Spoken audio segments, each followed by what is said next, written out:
Machiegni kendo sirikal piny Kenya geto mar medo kenge mongirore mabiro konyo jopith dho chak jiwo yuto margi kendo bero uchumi ma pachoka.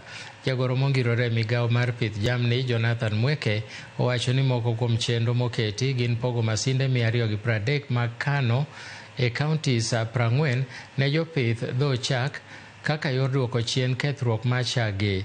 Jakom riwruok Saga Daniel Kamau olero ber mar masindego kowacho ni sani giting'o lita 11,000 koa kuom lita 6,000 machon. Jopith kotelnegi kod Priscilla Nyokabi opako sirikal kuom reso jopith mag dho chak ma osemiyo jopith sani uso chak siling 50 lita ka lita kowuok e 30 higni 3 mokalo.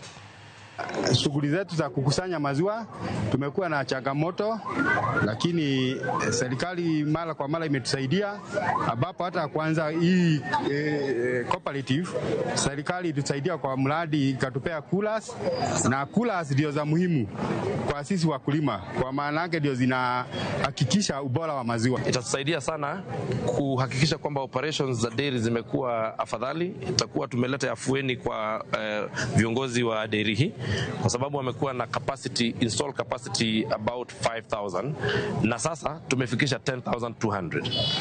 Mumeona tumefika hapa leo na ikula ya lita 5,000 na iko na standby generator. Sitipa ikienda generator ina kiki ndio maziwa yenu isiharibike.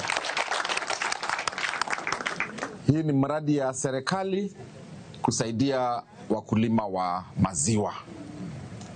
Kupitia serikali ya William Ruto tumenunua coolers 230 na zitaenda kwa counties karibu 40.